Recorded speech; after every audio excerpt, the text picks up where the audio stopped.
Hello students, I'm your teacher Mrs. Suman again with you with our channel Sunrise Production, and it's our fifth part of economics chapter, second sectors of Indian economy. In our last four parts we will discuss about introduction of the chapter. In our second part we will discuss about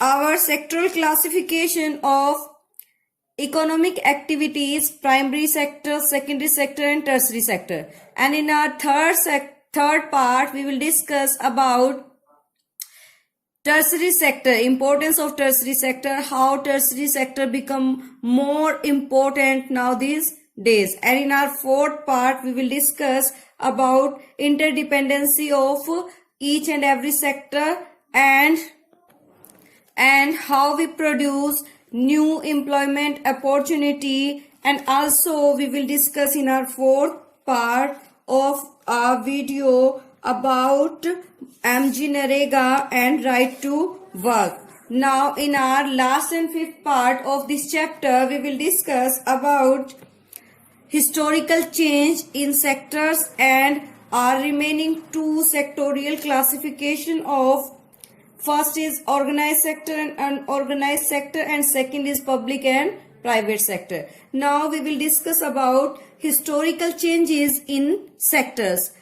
In this part and in this part of this video we will discuss about how historical changes in sectors of Indian economy. It means कि किस तरह से ऐतिहासिक परिवर्तन हुए हैं इन sectors में. जो सेक्टर्स हम ऑलरेडी पढ़ चुके हैं. कौन से सेक्टर्स पढ़ चुके हैं? Primary, secondary and tertiary. इन्हीं तीन सेक्टर्स में किस किस तरह से क्या क्या चेंजेस आए हैं हमारे एंशिएंट टाइम से अब तक. तो इसमें हम बताएंगे क्या कि स्टार्टिंग में इनिशियल स्टेज जो है हमारी वो क्या थी? प्राइमरी थी. ठीक है, प्राइमरी सेक्टर ही था हमारी, और मोस्टली जो पीपल हैं वो प्राइमरी सेक्टर में ही एम्प्लॉयड थे. हमारी सभी प्रकार की जो आवश्यकताएं हैं वो सभी प्रकार की आवश्यकताएं हम सिर्फ किससे पूरी कर लेते थे? हमारी जो आपकी प्राइमरी सेक्टर है उन्हीं से पूरी कर लेते थे. जैसे जैसे आदमी और ज्यादा क्या हुआ है, मॉडर्न होना शुरू हुआ है, तब उसने क्या किया है, वो सेकेंडरी सेक्टर की ओर बढ़ा, और जो एम्प्लॉयमेंट डिपेंडेंसी है वो भी सेकेंडरी सेक्टर पर बढ़ गई. उसके बाद जो आपकी डिपेंडेंसी है वो किसकी ओर बढ़ी? सर्विस सेक्टर की ओर बढ़ी. सर्विस सेक्टर में क्या है, आपको डिफरेंट प्रकार की एड्स जो है प्रोवाइड होती हैं. ठीक है, टोटल प्रोडक्शन जो एम्प्लॉयमेंट का है उस पर भी बहुत ज्यादा क्या पड़ा है, इससे प्रभाव पड़ा है. अब क्या कह रहे हैं? अब कह रहे हैं कि अब जो है now the domination of service sector due to, अब जो है बहुत ज्यादा सर्विस सेक्टर जो है बढ़ चुका है. देखिए, एम्प्लॉयमेंट तो अभी भी आपके प्राइमरी सेक्टर में ही है, क्योंकि अभी भी आपकी कंट्री जो है एग्रीकल्चरल कंट्री है. 50% अबव पीपल अभी भी एम्प्लॉयड किसमें है? आपके प्राइमरी सेक्टर में है. बट जो जीडीपी में कंट्रीब्यूशन है वो आपका सर्विस सेक्टर में ज्यादा है. इसीलिए क्या कह रहे हैं कि जो डोमिनेशन है वो सर्विस सेक्टर का बढ़ता जा रहा है. क्यों बढ़ रहा है? हम ऑलरेडी पढ़ चुके हैं, due to globalisation and modernisation. Okay, अब क्या कह रहे हैं? अब जो हमने हमारे फर्स्ट पार्ट में इंट्रोडक्टरी पार्ट जो था हमारा, उसमें बताया था कि हम जो सेकंड क्लासिफिकेशन करेंगे, सेक्टरल क्लासिफिकेशन ऑफ सेकंड, वो हमारा किस आधार पर होगा कि कौन से जो सेक्टर हैं वो गवर्नमेंट के रूल और रेगुलेशन को क्या कर रहे हैं? फॉलो कर रहे हैं, और कौन से फॉलो नहीं कर रहे हैं. इसी बेसिस पे हम क्या करेंगे? इकोनॉमिक एक्टिविटीज को कंडीशन ऑफ वर्क के आधार पर ऑर्गेनाइज्ड और अनऑर्गेनाइज्ड सेक्टर में क्या करेंगे? क्लासिफाई करेंगे. ये क्या है? आपका सेकंड क्लासिफिकेशन है, organised sector and second is unorganised sector. ठीक है, इसमें हम देखेंगे क्या? इसमें देखेंगे कि कौन से सेक्टर हैं जो रूल रेगुलेशंस को फॉलो कर रहे हैं और कौन से सेक्टर्स हैं जो रूल रेगुलेशंस को फॉलो नहीं कर रहे हैं. इसमें हम देखेंगे कि कौन से, अब हम देखते हैं कि ऑर्गेनाइज सेक्टर कौन से होते हैं. ऑर्गेनाइज सेक्टर कौन से होते हैं? वे सेक्टर जो सभी प्रकार के रूल और रेगुलेशन को फॉलो करते हैं, वे सभी इंटरप्राइजेस, वे सभी वर्क प्लेस जो गवर्नमेंट के द्वारा रजिस्टर्ड हैं, रूल रेगुलेशंस को फॉलो करती हैं, वो सभी किस में आएंगे? आपकी ऑर्गेनाइज सेक्टर में। फिर से देखते हैं, वो सभी इंटरप्राइजेस और वो सभी वर्क प्लेस जो आपकी टर्म्स ऑफ एम्प्लॉयमेंट रेगुलर है, जिसमें आपकी जो रजिस्टर्ड हैं, जो सभी प्रकार के गवर्नमेंट के रूल और रेगुलेशंस को क्या करती हैं? फॉलो करती हैं। ठीक है। नेक्स्ट क्या है? With the government and follow the rules के बाद क्या है? They are registered by the government and have to follow various laws. और डिफरेंट टाइप के लॉज जो गवर्नमेंट बना रही है, उन लॉज को भी क्या करते हैं? ये फॉलो करते हैं। उनमें लॉज कौन से होंगे? फैक्टोरियल एक्ट है, मिनिमम वेजेस एक्ट है, पेमेंट्स ऑफ ग्रेजुएटी एक्ट है, या शॉप एक्ट्स हैं, डिफरेंट टाइप के एक्ट्स हैं। ओके। उसके बाद है it is called organised due to they have process and procedure.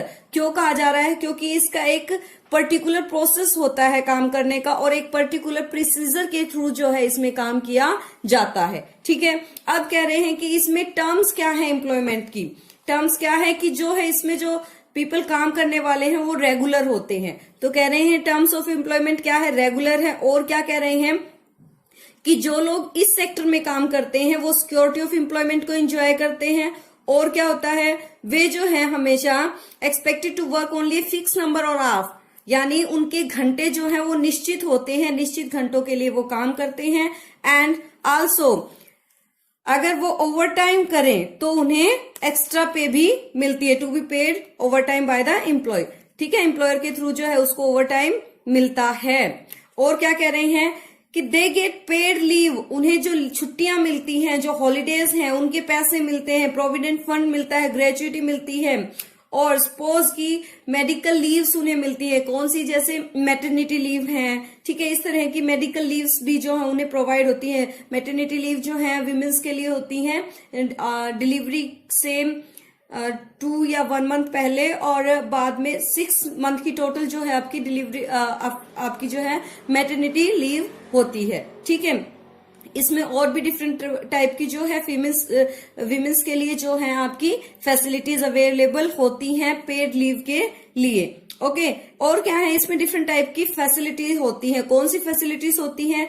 कि आपको ड्रिंकिंग वाटर और वर्किंग इन्वायरमेंट जो है कैसा मिले?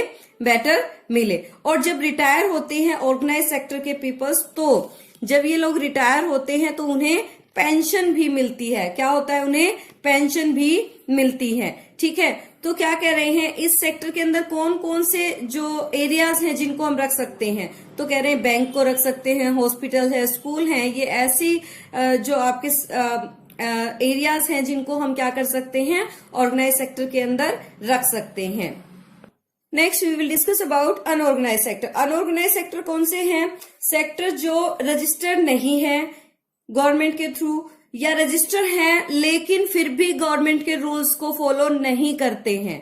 ठीक है। और इनकी डेफिनेशन क्या देंगे? This sector is characterised by small and scattered unit which are largely outside the control of the government. क्या है? जो गवर्नमेंट के कंट्रोल से बाहर होते हैं, वैसे सेक्टर्स इसके अंदर आएंगे। और क्या है?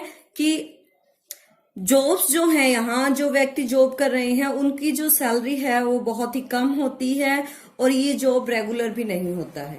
ठीक है। अगर ओवर टाइम कराया जाता है तो इन्हें ओवर टाइम के लिए पे नहीं दी जाती है, एक्स्ट्रा पे नहीं दी जाती है। अगर बीमार हो जाते हैं आप, तो आपको कोई पेड लीव नहीं है। ठीक है। जिस दिन आप काम करने नहीं जाएंगे उस दिन का आपको कोई मेहनताना नहीं मिलेगा। और क्या कह रहे हैं? आपकी एम्प्लॉयमेंट सिक्योर नहीं है। और क्या कह रहे हैं? कि अगर आप बिना रीजन बताए भी छुट्टी कर लेते हैं तो आपको काम से निकाल दिया जाएगा, बिना रीजन बताए ही आपको काम से निकाल दिया जाएगा। और क्या कह रहे हैं? कि जो है विम्स क्या होती है? विम्स होती है इच्छा शक्ति, कि एम्प्लॉयर की इच्छा शक्ति के ऊपर हमेशा आप क्या करते हैं? डिपेंड करते हैं कि आपको वो जब तक खुश है तब तक आपको रखेगा, जब उसका मन करेगा तब आपको निकाल देगा। ऐसी कोई कंडीशन आपकी ऑर्गेनाइज सेक्टर में नहीं होती है, लेकिन अनऑर्गेनाइज सेक्टर में ऐसी होती है। तो इसमें इंक्लूड कौन कौन लोग होते हैं? वे लोग जो क्या करते हैं? स्मॉल जॉब्स करते हैं, सेलिंग का काम करते हैं, स्ट्रीट वेंडर्स जो हैं वो लोग हैं, वो सभी इसमें आते हैं। और कौन है? जो फार्मर्स हैं, जो अपने यहाँ पेड वर्कर्स रखते हैं, लेकिन जब चाहे उन्हें काम से निकाल सकते हैं वे लोग, ठीक है। अब कह रहे हैं कि अनऑर्गेनाइज सेक्टर बहुत ही कैसा है, इनसिक्योर है लोगों के लिए, और बहुत सारे वे सेक्टर भी जो ऑर्गेनाइज्ड हैं लेकिन गवर्नमेंट के रूल्स को बेटर वे से क्या नहीं कर रहे हैं, फॉलो नहीं कर रहे हैं, या किसी पर्सन को विदाउट रीजन निकाल रहे हैं, या एक्स्ट्रा वर्क कराने के बाद भी उन्हें पे नहीं कर रहे हैं, तो उसे भी हम ऑर्गेनाइज सेक्टर में रखते हैं। तो ऐसे लोगों के लिए, ऐसे लोगों के प्रोटेक्शन के लिए क्या किया जाए, क्या कह रहे हैं, how to protect workers in the unorganised sector. देखो एनसीईआरटी ने बहुत ही अच्छा क्वेश्चन उठाया है कि ऐसे वर्कर्स जो अनऑर्गेनाइज सेक्टर में है उनको हम कैसे, उनके जो राइट्स हैं उनको कैसे प्रोटेक्ट किया जाए। तो कह रहे हैं कि अगर रूरल एरिया में हम जाते हैं तो रूरल एरिया में जो लैंडलेस एग्रीकल्चरल लोग हैं, लेबर्स हैं, और कौन है, स्मॉल और मार्जिनल फार्मर्स हैं, शेयर क्रॉपर्स हैं, और आर्टिशियंस हैं, जैसे वीवर्स हैं, आपका जो ब्लैक स्मिथ है, जो गोल्ड स्मिथ है, इन लोगों के लिए क्या किया जाए। और अर्बन एरिया में किसे उठाएंगे, कह रहे हैं in the urban areas the unorganised sector mainly comprises worker in small scale industry, casual workers in construction. Small scale industry में जैसे देखिए हमारे आसपास धूप फैक्ट्री हैं, अचार फैक्ट्री हैं, आपके आसपास भी ऐसी होंगी। तो जब बहुत ज्यादा काम होता है तो इन वर्कर्स को रख लिया जाता है बहुत ही कम पैसे में, और इनसे ओवर टाइम भी कराया जाता है, लेकिन जैसे ही इनकी डिमांड पूरी होती है इन लोगों को निकाल दिया जाता है, ठीक है। ऐसे हैं बहुत सारी जगह आपको ये देखने को मिलेंगी। तो अभी कह रहे हैं क्या, अब गवर्नमेंट इसमें क्या कर सकती है, तो गवर्नमेंट क्या कर सकती है, फर्स्ट पॉइंट तो हम क्या जनरेट करेंगे, वही कि कहीं भी आपको एम्प्लॉयमेंट अपॉर्चुनिटी को इंक्रीज करना है तो फर्स्ट पॉइंट यही डालना है क्या, कि government can provide them cheap loans, कि बहुत ही सस्ती दरों पर अगर लोन प्रोवाइड करा दिया जाए तो ये लोग अपना काम शुरू कर सकते हैं। दूसरा, इनको फैसिलिटी दी जाए ताकि बच्चे क्या कर सकें, पढ़ लिख सकें, फूड फैसिलिटी दी जाए, हेल्थ फैसिलिटी इनको बहुत ही कम दाम पर दी जाए। We will discuss next sectorial classification on the basis of ownership and responsibilities. Okay, on this basis we will classify our sectors public and private. Public कौन सी होंगी, पब्लिक वे सभी areas public में आएंगे जिनका जो मालिकाना हक है वो किसके पास है, गवर्नमेंट के पास है। और प्राइवेट कौन है, जो कोई एक व्यक्ति या कुछ व्यक्ति मिलकर किसी संस्था को चला रहे हैं। आपको पता है प्राइवेट क्या है, प्राइवेट जो है आपका मोस्टली बेनिफिट के लिए चलाए जाते हैं, ठीक है, प्रॉफिट बेस्ड जो है इंडस्ट्री आपकी होती है। और पब्लिक क्या होती है, पब्लिक आपकी वेलफेयर बेस्ड जो है आपके सेक्टर होते हैं, ठीक है। क्या कह रहे हैं, तो आपकी पब्लिक सेक्टर कौन से होंगे, पब्लिक सेक्टर वे सभी सेक्टर पब्लिक सेक्टर कहलाएंगे जिसकी ओनरशिप और कंट्रोल या मैनेजमेंट किसके थ्रू होगी, गवर्नमेंट के थ्रू होगी। और मेन एम इनका क्या होता है, पब्लिक वेलफेयर होता है। इस सेक्टर में फैसिलिटीज अवेलेबल कराई जाती हैं, जैसे education, health, food security to the people. जैसे एग्जाम्पल दिया है इंडियन रेलवे है, पोस्ट ऑफिस है, बीएसएनएल है, एटसेट्रा। ये एग्जाम्पल है आपके किसके, पब्लिक सेक्टर के। Next, private sector. Private sector कौन सा है, it is control and manage by individual और ए ग्रुप ऑफ इंडिविजुअल, या तो कोई एक व्यक्ति या व्यक्तियों का समूह जो है इसको चला रहा होता है, ठीक है। इसमें जो कंज्यूमर है, goods to the people, for example इसमें ये सेक्टर जो है गुड्स प्रोवाइड करते हैं कंज्यूमर्स को। कंज्यूमर होता है उपभोक्ता, उपभोक्ता यानी लोगों को, ठीक है। जैसे रिलायंस इंडस्ट्री लिमिटेड है या टिस्को है। टिस्को क्या है, Tata iron and steel company, ठीक है, कंपनी लिमिटेड। अब इसमें क्या कह रहे हैं कि why it is important for public activity for focus on certain area, कि पब्लिक एरिया जो है कुछ मेन चीजों के ऊपर फोकस क्यों करती है, क्यों करना चाहिए और करती भी है। तो कह रहे हैं डेवलपमेंट ऑफ इंफ्रास्ट्रक्चर, कि अगर आप इलेक्ट्रिसिटी की बात करें तो इलेक्ट्रिसिटी जो है आपकी पब्लिक सेक्टर के अंदर आती है, और पब्लिक सेक्टर के अंदर आती है तो ये सभी प्राइवेट और पब्लिक और सभी स्मॉल स्केल और लार्ज स्केल इंडस्ट्रीज की डेवलपमेंट के लिए बहुत ही जरूरी है। तो इलेक्ट्रिसिटी है तो क्या करेगी, आपकी बेसिक इंफ्रास्ट्रक्चर की जो जितनी भी जो आपकी बेसिक इंफ्रास्ट्रक्चर के डेवलपमेंट के लिए जरूरी होती है, उन चीजों का इंफ्रास्ट्रक्चर करने का काम आपका पब्लिक सेक्टर के अंतर्गत आता है। दूसरा कह रहे हैं डेवलपमेंट ऑफ बैकवर्ड एरिया, कि बैकवर्ड एरियाज जो है उनको भी उठाने का काम कौन करती है, उनके डेवलपमेंट का काम भी कौन करती है, आपकी पब्लिक सेक्टर करता है, गवर्नमेंट करती है। जैसे पुअरेस्ट रीजन को उठाना, इग्नोर्ड रीजन जो है आपके देश के, उनको उठाना। और क्या कह रही है, बेसिक फैसिलिटीज आपको अवेलेबल कराना, जैसे सैनिटेशन सिस्टम है, क्लीन वाटर जो आपकी अवेलेबिलिटी है, वो सारी चीजें आपको प्रोवाइड कराने का काम जो है आपकी गवर्नमेंट करती है। और अदर प्रॉब्लम्स को सॉल्व करना, जैसे मॉल न्यूट्रिशन की प्रॉब्लम है कि हमारे देश में बहुत सारी जो है माल न्यूट्रिशन की प्रॉब्लम आपके सामने आती है। माल न्यूट्रिशन होता है कुपोषण, कुपोषण यानी जब आपको प्रॉपर वे में फूड न्यूट्रिएंट्स नहीं मिलते हैं, तो उसके लिए आपको पता है मिड डे मील्स है, उसके बाद आपकी जो गर्भवती महिलाओं के लिए बहुत सारी स्कीम जो है गवर्नमेंट ने प्रोवाइड कर रखी हैं, दूध पिलाने वाली जो माताएं हैं उनके लिए प्रोवाइड करा रखी हैं। तो ये सभी जो है पब्लिक फैसिलिटीज हैं जो कोई भी अच्छी गवर्नमेंट आपको प्रोवाइड कराती है। इसी के साथ हमारा ये चैप्टर खत्म हो जाता है। इसकी समरी पर थोड़ी सी नजर डाल लेते हैं कि हमने इस चैप्टर में क्या क्या पढ़ा। सबसे पहले हमने इस चैप्टर का इंट्रोडक्शन पढ़ा। दूसरा, इंट्रोडक्शन में हमने जाना कि इस चैप्टर में हम क्या क्या पढ़ेंगे। इसके बाद सेकंड में हमने क्या किया, इसका सेक्टरल क्लासिफिकेशन किया। सेक्टरल क्लासिफिकेशन में हमने प्राइमरी, सेकेंडरी और टर्सरी सेक्टर्स के बारे में पढ़ा। थर्ड जो आपका पार्ट है उसमें हमने आपके टर्सरी सेक्टर जो है उसके बारे में पढ़ा, उसकी इंपॉर्टेंस पढ़ी, किस तरह से डे बाय डे वो डेवलप हो रहा है उसको पढ़ा। फोर्थ जो है हमारा, उसमें हमने क्या पढ़ा, उसमें हमने पढ़ा कि किस तरह से जो डे बाय डे जो है आपका जो इन तीनों सेक्टर्स की एक दूसरे के ऊपर इंटरडिपेंडेंसी बढ़ती जा रही है। उसके साथ साथ हमने ये पढ़ा कि किस तरह से हम जॉब अपॉर्चुनिटीज को इंक्रीज कर सकते हैं रूरल एरियाज में as well as urban areas में। उसी के साथ हमने पढ़ा कि राइट टू वर्क क्या है, उसके अलावा हमने मनरेगा को इसमें पढ़ा। फिफ्थ पार्ट में हमने पढ़ा कि किस तरह से हम जो है सेकंड क्लासिफिकेशन करेंगे हमारा इकोनॉमिक एक्टिविटीज का, और थर्ड करेंगे पब्लिक और प्राइवेट करेंगे। ठीक है, इसके साथ साथ हमने अनऑर्गेनाइज सेक्टर में जो वर्कर्स हैं उनके प्रोटेक्शन के बारे में बात की, सोशल इश्यूज को उठाया। Thank you.